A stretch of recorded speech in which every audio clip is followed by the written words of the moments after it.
Hi, I'm Hannah Macias, and today I will be discussing specifically the Roe v. Wade case and its importance to today's civil liberties for women. In 1973, the court ruled that the Constitution of the United States does in fact protect all pregnant women's liberties to choose to have an abortion and to do so without any kind of government restrictions. This was struck down, of course, by almost every state and federal abortion law there was at the time. This created one of the biggest ongoing debates in United States history, though, and this debate did in fact divide almost all of America into either pro-life or pro-choice. Pro-life being against abortions, and then pro-choice being for abortions and for women's rights. There was a lot of light shed onto the 14th Amendment in this case, specifically. The 14th Amendment being the right to privacy, helping women choose whether or not they would like to keep the child. And throughout all of this, there was a balancing test that had to do with the women's 3 trimesters of pregnancy. It was like a medium ground. It did make abortion legal, but it also did put regulations on abortion so that, there were some limits. In the first trimester, you could have an abortion with no regulations. In the second trimester, you could have an abortion with reasonable health regulations. And in the third trimester, you could only have an abortion if the mother's life was at risk. Otherwise, it could be completely prohibited. Abortions were labeled fundamental, which required courts to evaluate and challenge abortion laws under the strict scrutiny. The government did in fact get involved, which created the Balancing Act, but it also did unite a lot of the community that it did affect and their supporters, family and friends, to rise and fight for their equal right and their choice. Now, in 1992, the Roe case was revisited, and the Supreme Court did modify its legal ruling based off of the Planned Parenthood versus Casey case. The Constitution was ruled that abortion is a woman's right, but Roe's trimester framework was then abandoned in favor of a standard based on the fetal viability.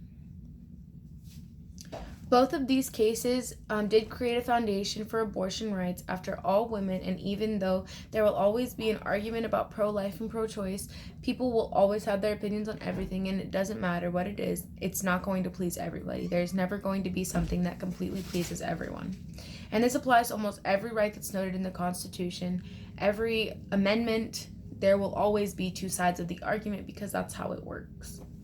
Now, without 2 sides of every story, we wouldn't have a very clear Constitution. Our rights wouldn't be very clear. We wouldn't be able to see what we can and can't do. This case specifically did bring a lot of light shedding onto women, trying to help them grow as people and figure out where we stand in America.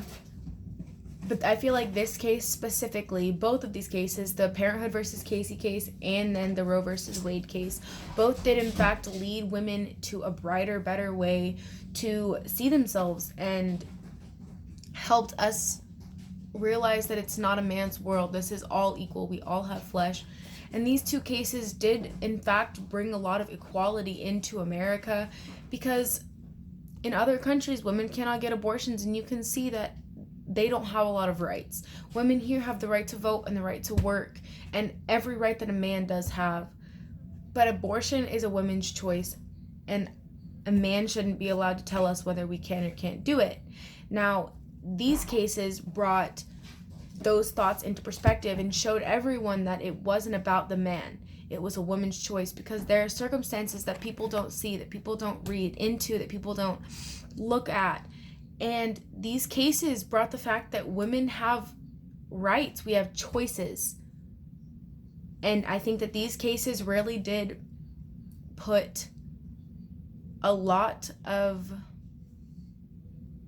power behind us, behind women, underneath us. We were growing just like people. And I feel like cases like this all around that are dealt with do help with how we see the world, because as a population we evolve, we're growing, scientifically proven that we do change over time, and so should our Constitution. We shouldn't be stuck with the same rules, because if we were, we would have muskets instead of AK-47s, because that's what the Constitution allowed when it was written.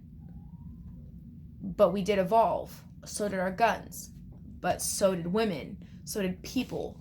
So I feel like these two cases really helped the Constitution evolve with us and make it equal for everybody. Thank you.